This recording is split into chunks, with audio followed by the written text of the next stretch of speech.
오늘 저는 어떤 사랑을 받고 있는가라는 제목으로 은혜를 나누려고 합니다. 오늘 우리가 읽은 본문 5절 말씀을 우리 먼저 읽겠습니다. 너희 안에 이 마음을 품으라. 곧 그리스도의 예수의 마음이니. 우리가 여러 번 읽었을 거예요. 아마 이 말씀을 처음 읽는 사람은 이런 마음의 질문을 할 겁니다. 그리스도 예수의 마음이 무엇인가? 알아야 품든지 말든지 하죠. 근데 이 그리스도 예수의 마음이라는 것은 한마디로 말하면 자기 자신을 스스로 낮추는 마음입니다.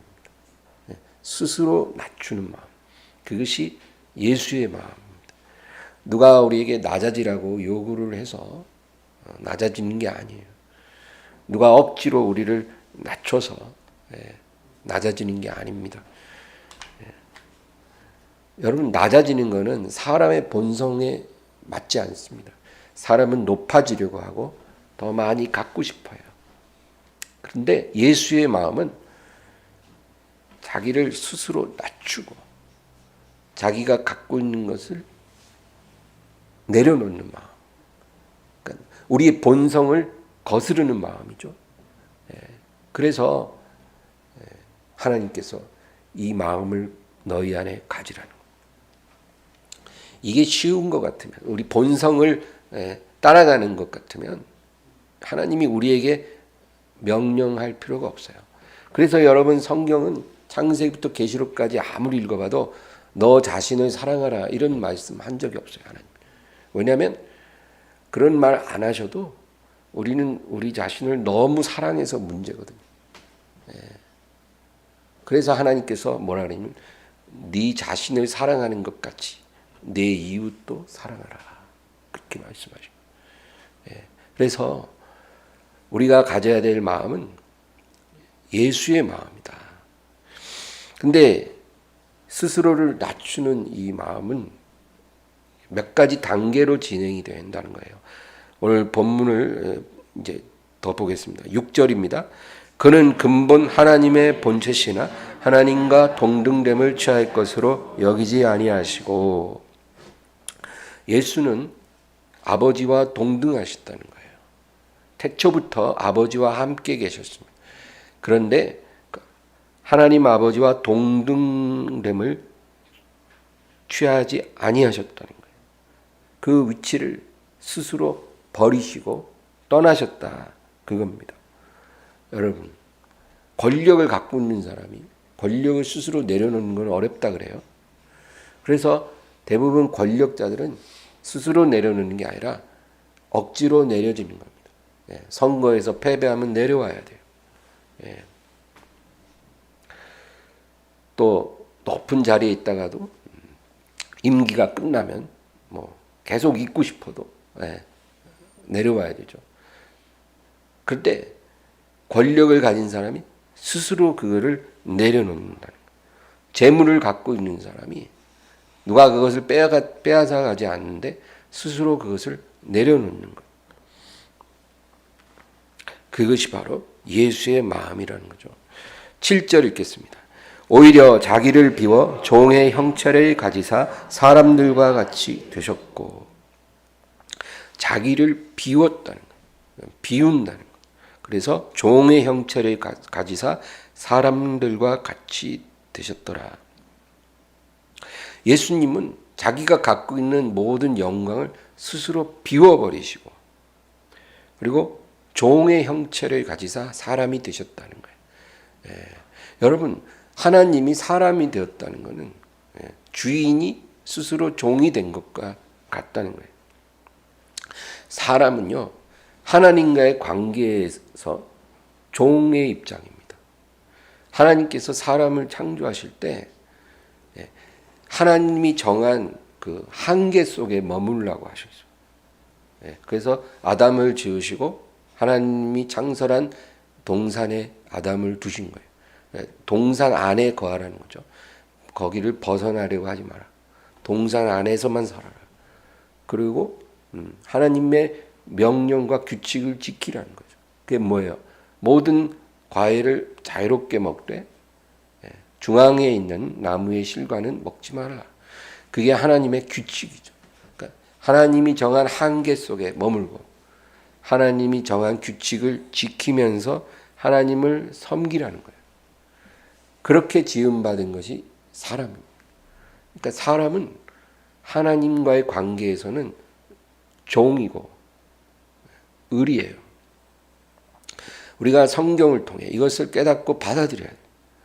그래서 우리가 다 죄인이라고 하는 게 왜 그러냐면 우리의 본분을 잊었기 때문이에요.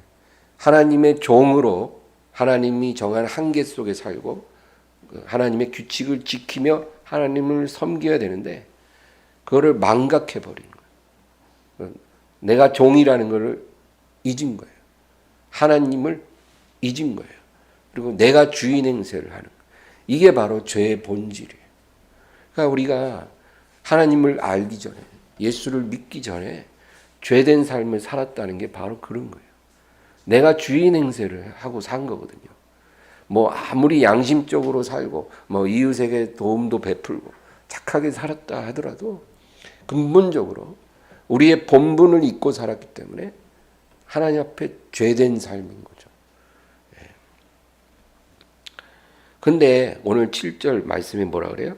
오히려 자기를 비워 종의 형체를 가지사 사람들과 같이 되셨고, 그러니까 하나님이신데 주인이신데 스스로 자기를 비워버리고 자기의 특권과 영광을 다 비워버리고 종의 형체를 가지사 사람이 되셨다. 사람이 되셨다는 것은 뭐예요? 영광을 받으시고 섬김을 받으시는 존재가 아니라 사람이 되어 아버지 하나님을 섬기고 순종하겠다는 거죠. 누가 그렇게 하라고 해서가 아니라 예수님이 스스로 자기를 비워 그렇게 행하셨다. 그겁니다. 8절 읽겠습니다. 사람의 모양으로 나타나사 자기를 낮추시고 죽기까지 복종하셨으니 곧 십자가에 죽으심이라. 자기가 가진 걸 다 비워내신 것뿐만 아니라 종의 형체를 취하셨어요. 사람으로 나타나사 뭐라 그래요? 죽기까지 복종하셨으니 곧 십자가에 죽으심이라. 여러분, 이 사건은 인류 역사상 가장 신비하고 미스테리한 사건이에요. 하나님이 사람으로 오셔서 스스로 종의 모습을 취하사 십자가에서 죽기까지 복종하셨다는 거예요. 왜? 우리를 구원하기 위해. 이해하기 어려운 아주 불가사의한 사건이 일어난 거예요. 2000년 전 갈보리 언덕에서. 그뿐만 아니라 예수님은 영원히 사람으로 남으셨다는 거예요. 태초에는 아버지와 함께 거하시는 말씀 하나님이셨는데 그가 육신으로 오셔서 종의 형체로 이 땅에 거하시고 그리고 우리를 위해 십자가에 죽기까지 복종하신 것뿐만 아니라 그를 믿는 자와 친구가 되어주시고 우리와 영원히 함께 하시리라. 이 놀라운 사건이에요. 하나님이 우리와 친구가 되어주신다. 하늘에 계시면 우리의 친구가 될 수 없죠. 레벨이 다른데 어떻게 친구가 됩니까? 근데 사람으로 오셔서 스스로 종이 되셔서 우리를 위해 대신 죽으시고 그리고 부활하신 주님이 육체로 우리와 함께 거하시겠다는 거예요. 영원토록 우리의 친구가 되어주시겠다. 내가 너 옆에 있으리라. 영원히 너와 함께 있으리라. 너와 동행하리라. 내가 너를 위해 못 박힌 이 구멍난 손과 구멍난 이 발과 창에 찔린 이 옆구리 그대로 너와 함께 육체로 동행하리라. 그렇게 약속해 주신 겁니다. 할렐루야. 불가사의한 사건인 거예요. 그래서 우리가 예수님 재림하면 우리가 주님 만날 때 우리가 주님을 영으로 보는 게 아니라 육으로 보는 거예요. 주님을 직접 보고 만져보고 주님과 함께 거한다는 거예요. 여러분, 이렇게 될 것이 믿어지는 사람은 복이 있는 자고 죽어도 안 믿어지면 불행한 사람이에요. 근데 이런 이야기가 어떻게 믿어졌을까? 생각해 보세요. 우리 다 배울 만큼 배운 사람 아니에요. 근데 어떻게 이런 소위 말도 안 되는 이야기가 믿어졌을까? 그리고 그것을 믿고 기도하면 이렇게 눈물이 나. 이건 여러분 우리의 지능이 좋아서도 아니고 우리가 착해서도 아니에요. 하나님의 은혜의 선물이에요. 이게 믿어지게 됐다라는 거죠. 그 믿음 때문에 천국 가는 거예요. 선하게 살아서 천국 가는 게 아니라는 거예요. 믿어서 천국 가는 거예요. 우리가 선하게 살아야 되는 이유는 우리가 구원받기 위해서가 아니라 구원을 받았기 때문이에요.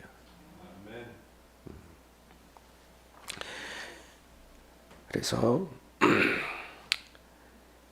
예수님께서 십자가에 죽기까지 자기를 낮추시고 복종하셨더라. 이게 바로 예수의 마음이에요.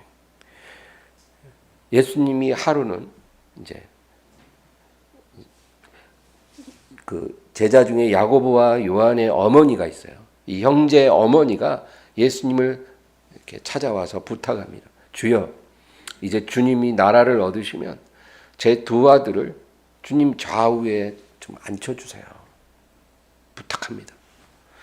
그러니까 예수님께서 뭐라 그러시면 너희가 구하는 것을 너희가 알지 못하는도다. 내가 마시려는 잔을 너희가 마실 수 있겠느냐? 마시겠습니다. 그 잔이 무엇이든지 주시면 마시겠습니다. 좌우에 앉혀만 주시면 무슨 잔이든 마실 수 있습니다. 그러나 그들은 그 잔이 무엇을 의미하는지 깨닫지 못했을 거예요. 그게 뭘까요, 여러분?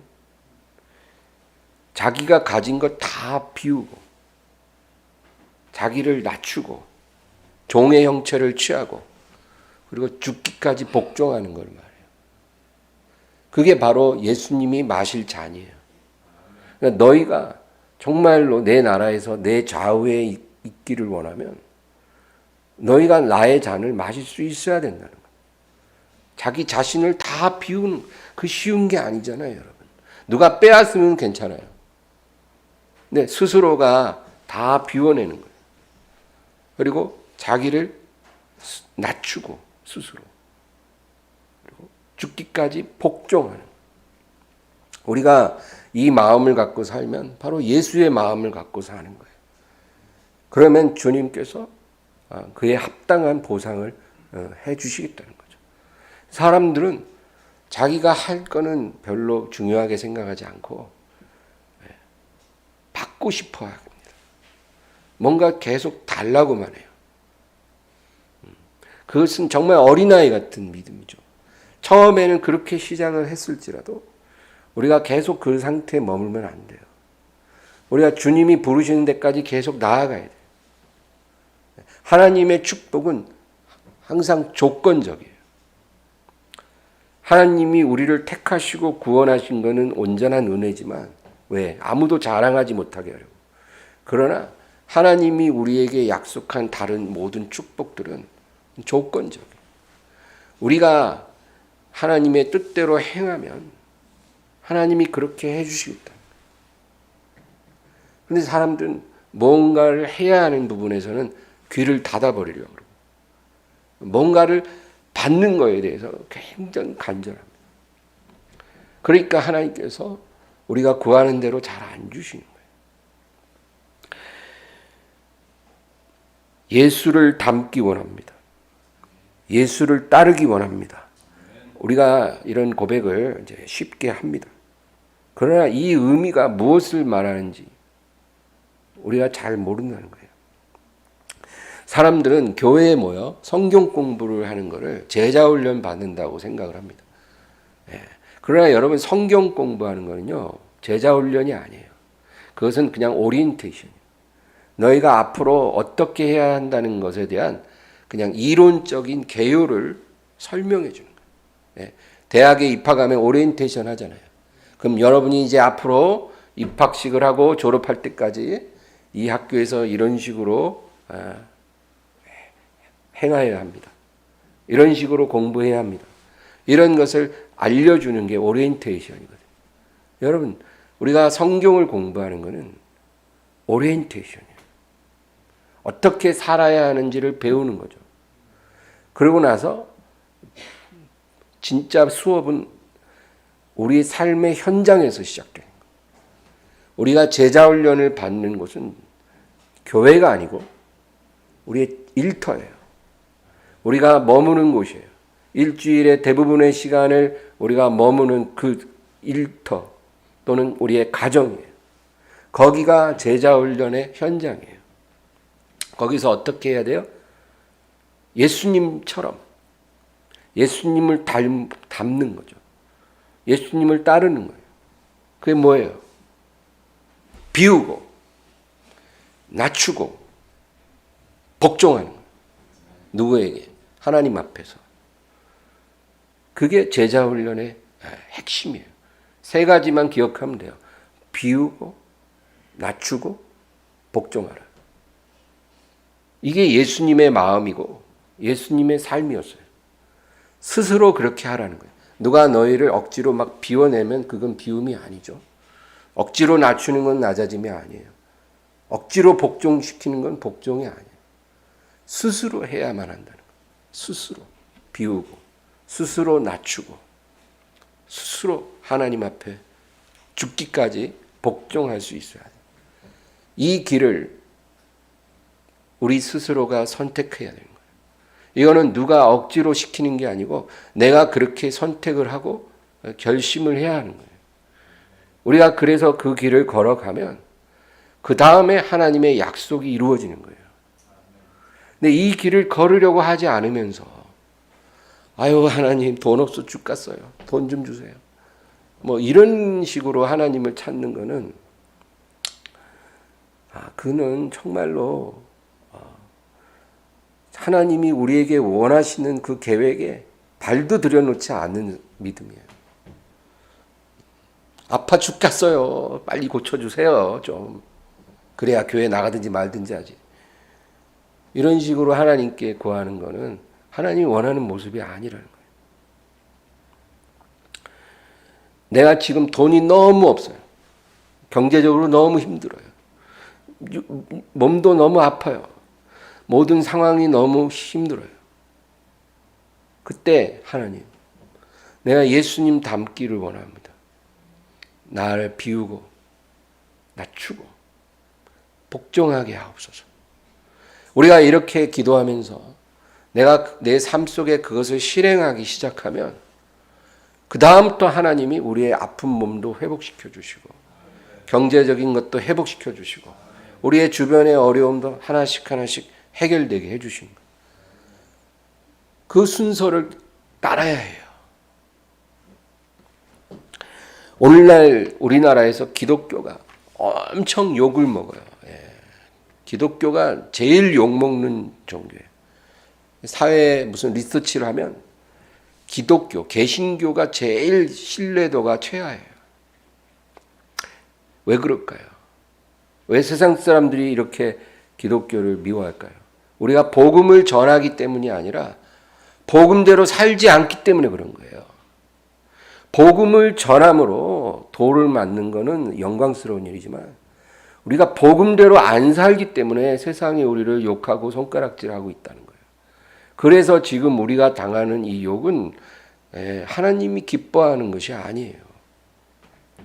한국의 크리스찬들에게 가장 만연한 신앙 풍조가 있습니다. 예수님이 우리를 위해 자기를 비우시고 자기를 낮추시고 또 죽기까지 십자가에서 복종하셨기 때문에 우리가 그 공로를 의지해서 이제 마음껏 움켜쥐고 채우고 높아지고 잘 먹고 잘 살 수 있다. 이런 믿음을 갖고 있어요. 이게 한국 크리스찬들이 갖고 있는 믿음이에요.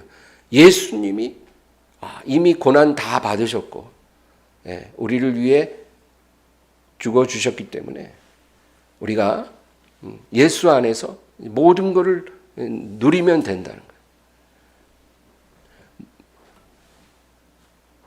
이 믿음이 틀린 믿음은 아니에요, 사실은. 그가 가난하게 되심으로 우리를 부욕해 하셨기 때문에, 그가 채찍에 맞음으로 우리가 나음을 받았기 때문에 예수님의 공로로 우리가 복을 받은 건 맞아요.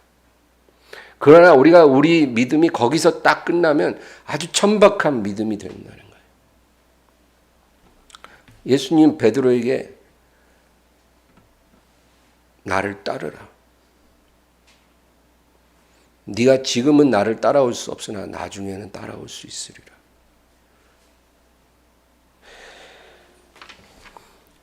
오늘날 너무나 이기적이고 욕심 많은 크리스찬들이 많아요. 경상도 사투리로 천지빛깔이로 많아요. 진짜로 이 크리스찬들이 더 집착하고 이 세상에 미련이 더 많아요. 세상 사람보다도. 어쩌다 이렇게 됐을까요?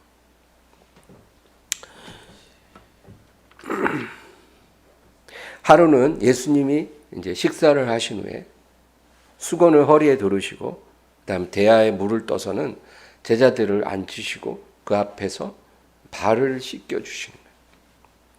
그러니까 제자들이 당황스럽죠. 갑자기 예수님 발을 씻겨 주시는 거예요. 굉장히 발이 더럽거든요.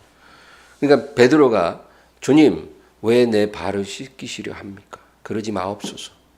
그러니까 예수님 뭐라 그래요? 내가 너의 발을 씻기지 아니하면 너와 내가 아무 상관이 없느니라. 그리고 예수님 말씀에서 지금은 내가 하는 이 일을 네가 이해할 수 없지만 나중에는 알게 되리라. 아주 중요한 말씀이에요. 우리가 예수님을 믿고 그분을 안다면 예수님이 발을 씻기신 그 이유를 우리가 알아야 돼요. 우리 요한복음 13장 13절에서 15절 다 같이 읽습니다. 너희가 나를 선생이라 또는 주라 하니 너희 말이 옳도다. 내가 그러하다. 내가 주와 또는 선생이 되어 너희 발을 씻었으니 너희도 서로 발을 씻어주는 것이 옳으니라. 내가 너희에게 행한 것 같이 너희에게 행하게 하려 본을 보였노라. 아멘.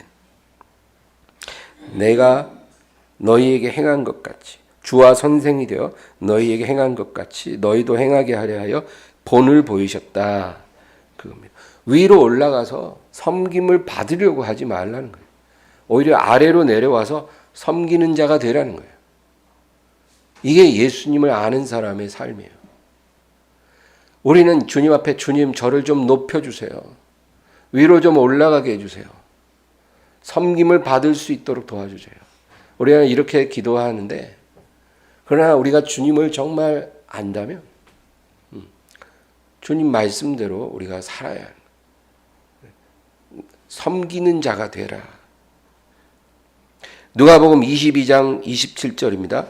앉아서 먹는 자가 크냐 섬기는 자가 크냐 앉아서 먹는 자가 아니냐 그러나 나는 섬기는 자로 너희 중에 있노라. 네. 앉아서 먹는 사람 있고 일어나서 서빙하는 사람들 있잖아요. 우리 엠마도 이제 식사할 때마다 그런데 보통 앉아서 먹는 사람이 큰 것처럼 보이지만 하나님 앞에서는 그렇지 않다는 거죠. 섬기는 자가 큰 자라는 거예요. 나는 섬기는 자로 너희 중에 있느니라. 예수님은 뭐 식사하실 때 제자들 서빙하신 건 아니에요. 그러나 더 큰 일을 하셨어요. 자기를 내어주셨어요. 십자가에서 우리를 위해 내어주셨어요. 바로 섬기기 위해 이 세상에 오셨다는 거예요. 그러려면 자기를 다 비워놔야 돼요. 자기를 낮춰야 돼 스스로. 죽기까지 복종하는 마음이 있어야 되는 거예요. 마태복음 20장 28절입니다. 인자가 온 것은 섬김을 받으려 함이 아니라 도리어 섬기려 하고 자기 목숨을 많은 사람의 대속물로 주려 함이니라. 우리가 이렇게 살지 않으면서 이렇게 살려고 하지 않으면서 예수님을 따르기 원합니다. 예수님을 닮기 원합니다. 이렇게 말한다면 이것이야말로 정말 말도 안 되는 거짓말이 되는 거예요. 고린도 교회의 문제가 뭐였냐면 고린도 교회는요. 성령의 은사는 굉장히 풍성하게 임했어요. 그러나 은사에 비해 열매가 너무 빈약한 그런 교회였다는 거죠. 그냥 아예 사대교회처럼 살았다는 이름은 가졌으나 죽은 교회는 아니었는데 그러나 거기도 고린도 교회도 문제가 많았어요. 그래서 바울이 고린도 전서에서 고린도 교회에 편지를 보낼 때 뭐라고 말하냐면 12장에는 이제 은사에 관해서 감사하는 말을 해요. 하나님이 너에게 많은 은사를 주신 것이 참으로 복되다는 거죠. 그러나 자기 가진 은사를 남에게 자랑하지도 말고 또 남이 가진 은사를 부러워하거나 시기하지 말라는 거예요. 그래서 그 은사를 참 겸손하게 잘 받아서 사용하라 그 얘기를 하고 근데 마지막 구절 12장 마지막 구절에 가서 너희가 다른 사람의 은사를 부러워하고 시기하지 말고 가장 좋은 은사를 하나님께 구하라는 거예요. 12장 31절 읽겠습니다. 너희는 더욱 큰 은사를 사모하라. 내가 또한 가장 좋은 길을 너희에게 보이리라. 가장 좋은 것을 구하는 자들이 되라는 거예요. 남이 가진 은사 부러워하지 말고 가장 좋은 것을 하나님께 구하면 너희에게 주시리라. 그게 뭘까요? 13장에 그 다음 장이 바로 사랑장이잖아요. 그래서 사랑 얘기를 하는 거예요. 이것이 가장 좋은 길이고 좋은 은사라는 거예요. 그 열매이기도 하고 13장 고린도전서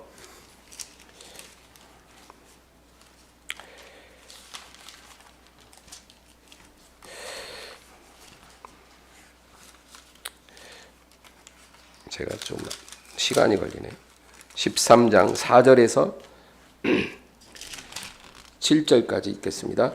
사랑은 오래 참고 사랑은 온유하며 시기하지 아니하며 사랑은 자랑하지 아니하며 교만하지 아니하며 무례히 행하지 아니하며 자기 유익을 구하지 아니하며 성내지 아니하며 악한 것을 생각하지 아니하며 불의를 기뻐하지 아니하며 진리와 함께 기뻐하고 모든 것을 참으며 모든 것을 믿으며 모든 것을 바라며 모든 것을 견디느니라.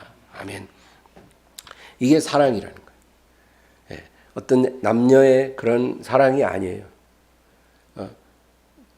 동업자끼리 삼겹살 먹으면서 소주 들이키고 그러고 나서 바로 멱살잡이하고 싸우는 그런 사랑도 아니에요.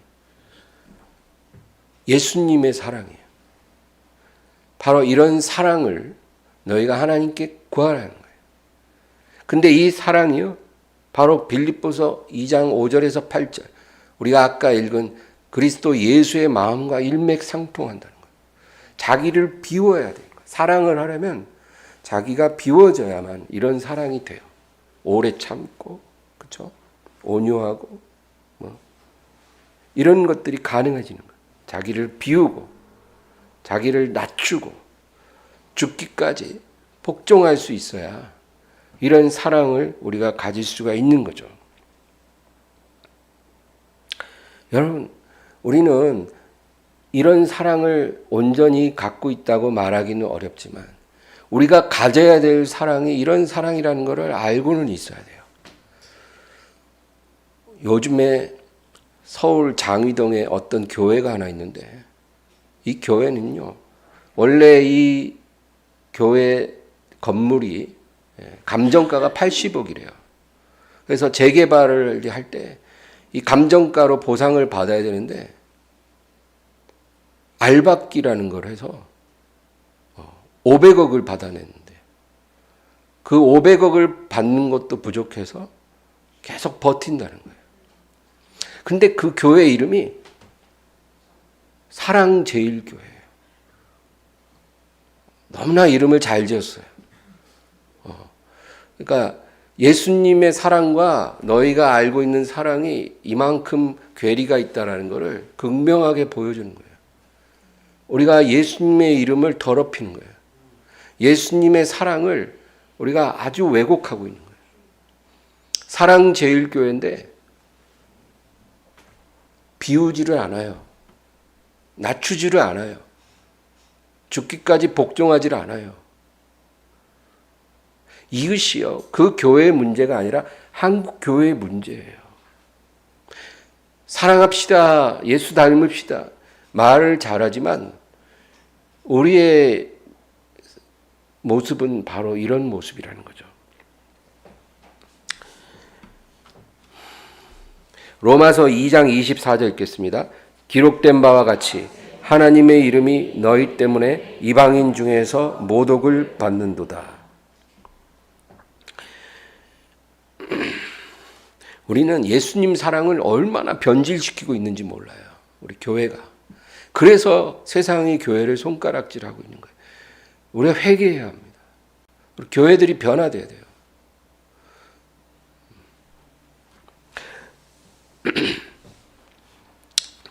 우리 참된 사랑을 깨닫고 그것을 행하는 사람에 대해서 적절한 묘사가 고린도 후서에 있습니다. 고린도 후서 6장 9절과 10절 읽겠습니다. 무명한 자 같으나 유명한 자요, 죽은 자 같으나 보라 우리가 살아있고, 징계를 받는 자 같으나 죽임을 당하지 아니하고, 근심하는 자 같으나 항상 기뻐하고, 가난한 자 같으나 많은 사람을 부유하게 하고, 아무것도 없는 자 같으나 모든 것을 가진 자로다. 아멘. 예수를 닮은 사람이 바로 이런 사람이에요. 이 세상에서 많은 것을 움켜쥐고 많은 것을 채운 사람이 아니라 자기를 다 비워내므로 남을 부유하게 하고, 자기를 낮춤으로 다른 사람을 높여주고, 십자가에 죽기까지 복종함으로 하나님께 영광 돌리는 사람이 바로 예수를 닮은 사람이에요. 19세기 후반에 하와이에 선교사가 하나 있었어요. 하와이 몰로카이라는 섬이 있대요. 저는 하와이를 안 가봐서 모르지만 하와이는 여러 섬으로 이루어져 있답니다. 근데 몰로카이라는 섬이 있는데 그 당시에 이 문둥병, 납병이 너무 유행했어요. 그래서 이 문둥병 환자들만 몰로카이 섬에 따로 이렇게 격리를 했다는 거예요. 근데 이 데미안 신부라는 벨기에 사람이 자원해서 그 섬에 들어갔어요. 벨기에 사람이 자원해서 몰로카이 섬에 들어가는 것은 여러분 뭘까요? 그게 비움이에요. 비움. 우리가 예수의 마음을 가져야 되는데 첫 번째가 비워야 된다고 했잖아요. 비우는 거예요. 자기가 벨기에에서 행복한 삶을 살 수 있거든요. 근데 그런 걸 다 내려놓는 거예요. 자기가 누릴 수 있는 권리, 특혜, 모든 행복의 추구권을 다 내려놓고 비우고 그러고 들어가는 거예요. 그거 안 비우고 못 들어가요. 거기 다 비워야 들어가질 수 있는 거예요. 그리고 나서 그는 거기서 수년간 그 나병 환자들의 친구가 되었어요. 그래서 그들과 함께 농사도 짓고 또 그들의 집도 지어주고 또 그들과 함께 식사도 늘 같이 해요. 꺼림없이. 그리고 노래도 가르쳐주고 악기도 가르쳐주고 그렇게 친구처럼 지낸 거예요. 그게 뭐예요? 낮아짐이에요. 낮아짐. 비울 뿐만 아니라 낮아지는 거예요. 그래서 어디까지 낮아지냐면 문둥병자의 친구까지 되는 거예요. 배운 만큼 배웠어요. 정말 훌륭한 사람이에요. 자기 나라에서 다른 직업을 가졌으면 정말 많은 수입을 올릴 수 있는 그런 사람이었을 거예요. 그런데 비우고 들어가서 문둥병자의 친구까지 낮아진 거예요. 그들과 웃으면서 같이 밥 먹고 같이 노래하고 같이 농사짓고 그렇게 낮아지는 거예요.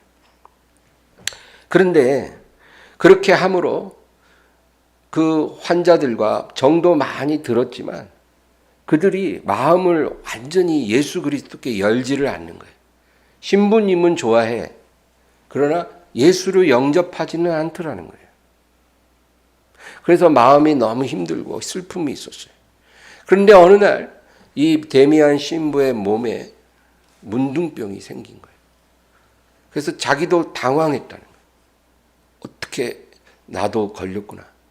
굉장히 당황했지만 그러나 그가 기도할 때 성령께서 그에게 어떤 마음을 주셨냐면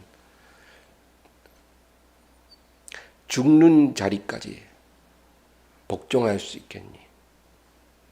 그래서 나를 예수님의 고난당하심과 죽으심에 동참하게 하시고 그 부활하심을 경험하게 하시려고 나에게 허락하셨구나.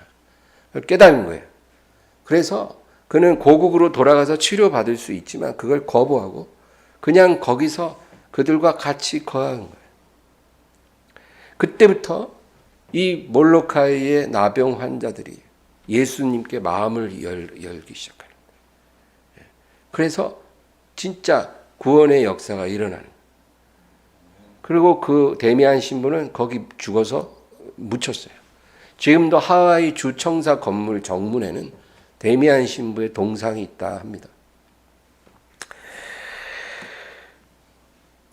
이 몰로카이 섬에 살던 이 나병 환자들은요, 복음을 귀로만 들은 게 아니라 복음을 눈으로도 본 거예요. 네. 뭘 봤어요? 그들은 예수님을 봤어요. 자기를 다 비우고 자기를 낮추고 죽기까지 복종한 예수님의 모습을 그 신부님을 통해 본 거예요. 그러니까 귀로도 복음을 들었지만 눈으로도 봤기 때문에 그 안에 복음이 들어가기 시작하는 거예요. 여러분, 우리가 이 세상에서 복음을 전하는 것도 필요하지만 사람들이 우리를 통해 복음을 볼 수 있게 해야 돼요. 복음을 보게 해줘야 돼요. 그게 뭐냐? 비우고 낮추고 복종하는 모습을 우리를 통해서 봐야 돼요. 80억짜리 땅을 알받기 위해서 500억 받아내는 그런 모습을 보라는 게 아니에요.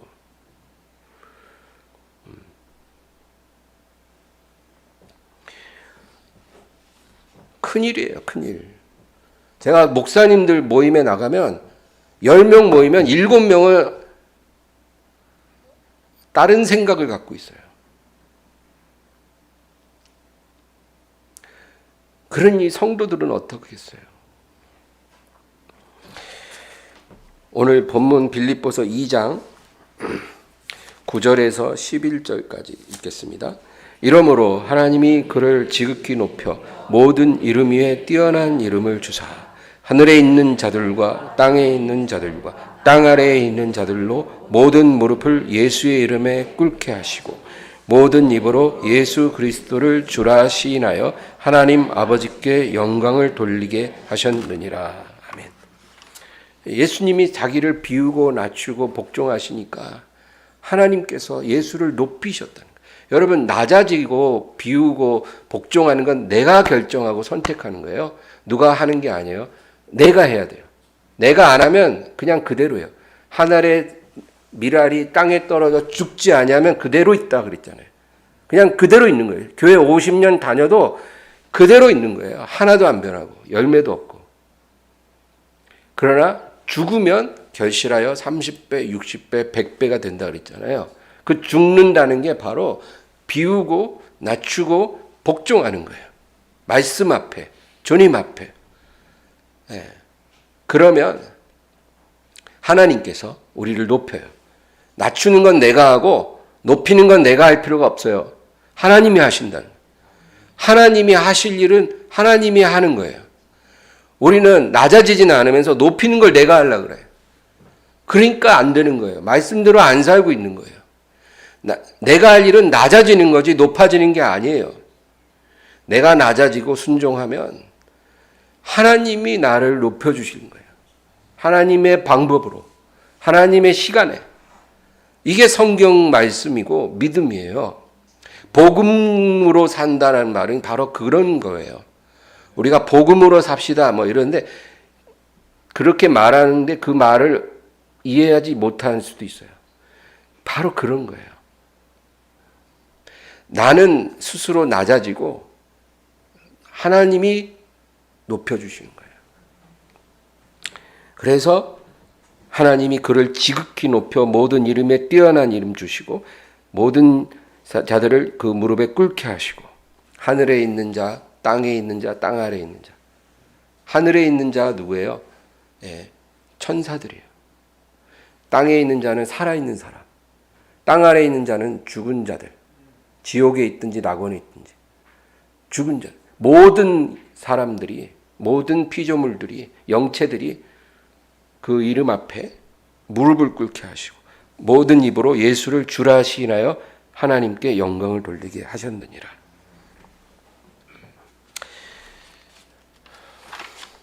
요한복음 10장 17절 읽겠습니다. 내가 목숨을 버리는 것은 그것을 내가 다시 얻기 위함이라. 이로 말미암아 아버지께서 나를 사랑하시느니라. 스스로 목숨을 버리신다는 것. 그것은 내가 다시 얻을 것을 믿기 때문에. 이로 말미암아 아버지가 나를 사랑하시느니라. 여러분, 하나님은요, 자기 스스로 높아지고 싶어하고 자기가 더 많은 것을 얻으려고 하는 사람을 별로 그렇게 좋아하지 않아요. 하나님이 주시는 거를 받아야지 내가 막 움켜쥐려고 하는 사람 별로 안 좋아하세요. 하나님.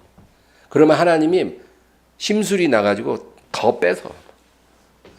네가 스스로 움켜쥐려고 하느냐? 스스로 채우려고 하느냐? 그럼 내가 구멍을 내갖고 다 세게 하리라. 우리 스스로가 비우고 낮추고 순종하면 하나님이 채워주신다는 거예요. 그걸 받아야지 하나님 보시기에 이쁜 사람이에요. 그리고 그 사람을 사랑하실 것이다. 아가서 8장 6절에 의미심장한 구절이 있습니다. 다 같이요. 너는 나를 도장같이 마음에 품고 도장같이 팔에 두라. 사랑은 죽음같이 강하고 질투는 소울같이 잔인하며 불길같이 일어나니 그 기세가 여호와의 불과 같으리라. 너는 나를 인감 도장같이 내 안에 품으라는 거예요. 인감 도장 굉장히 소중한 거잖아요. 사업하는 사람들은 항상 그걸 잘 보관하잖아요. 그것처럼 네 안에 마음에 간직하고 나를. 그리고 나서 중요한 표현이 나와요. 사랑은 죽음같이 강하고. 여러분, 이 세상에요, 죽음보다 강한 것이 없어요.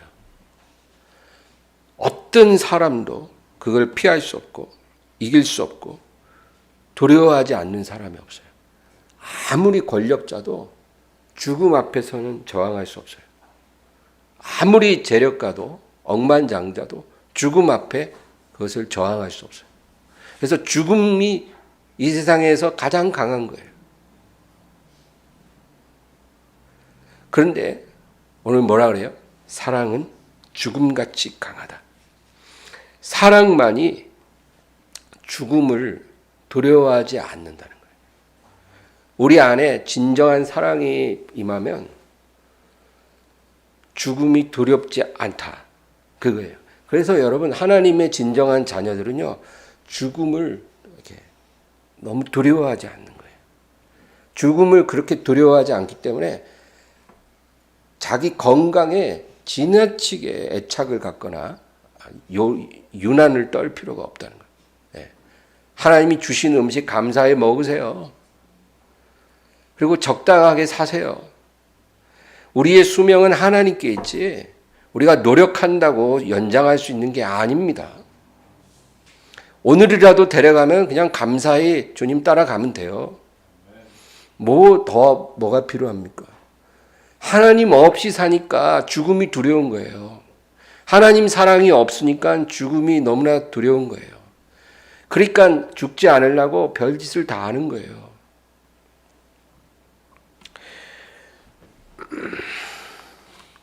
온전한 사랑이 두려움을 내쫓으리라. 그런 말씀도 있어요. 로마서 8장 38, 39절 읽고 설교를 마치려고 합니다. 8장 38, 39입니다.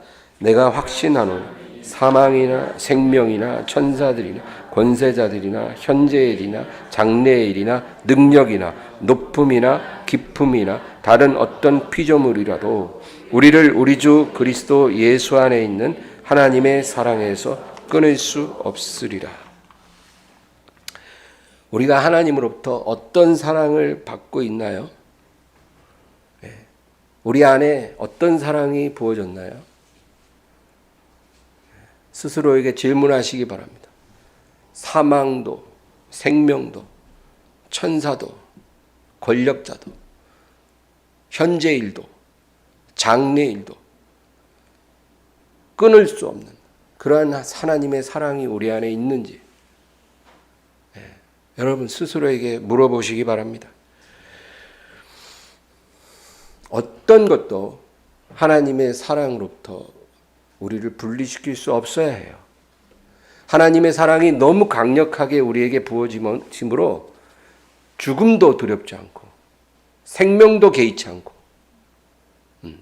천사도 권력자도 현재의 일들도 장래의 일들도 상관이 없어야 되는 거예요.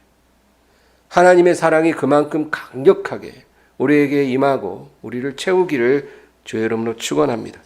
내 안에 그런 사랑이 없으면 그것부터 구하세요, 여러분.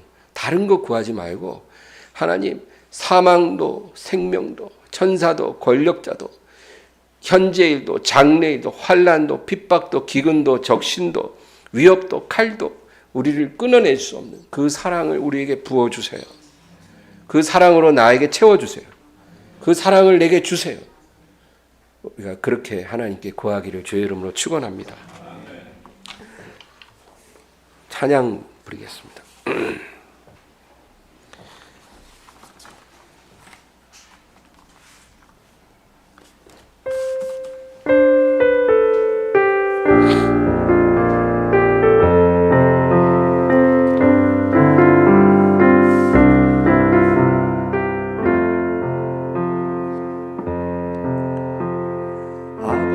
사랑 내가 노래해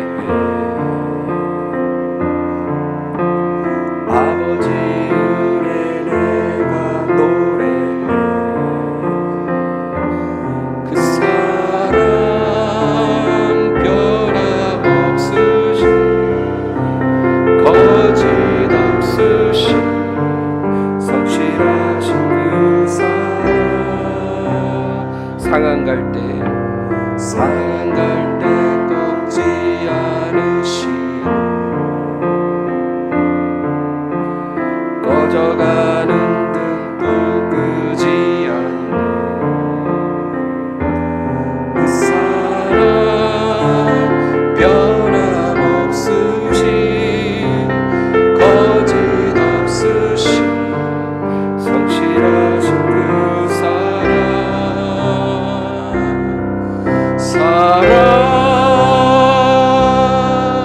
그 사랑 날 위해 죽으신 날 위해 다시 사신 예수 그리스도 다시 오실 그 사랑 죽음도 생명도 천사도 하늘의 어떤 권세도 끊을 수 없는 영원한 그 사랑 예수. 다시 한번 아버지 사랑 내가 노래해 아버지 은혜 내가 노래해 그 사랑 변함없으신 거짓없으신 성실하신 그 사랑 상한 갈 때 꺾지 않으시고 꺼져가는 등불 끄지 않는 그 사랑 변함없으신 거짓없으신 성실하신 그 사랑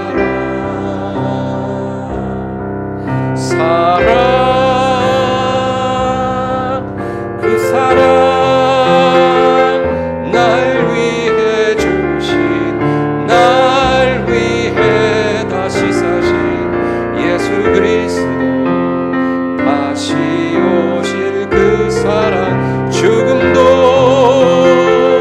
생명도 천사도 하늘의 어떤 권세도 끊을 수 없는 영원한 그 사랑 예수. 말씀 생각하며 기도합니다. 주여 주여 주여.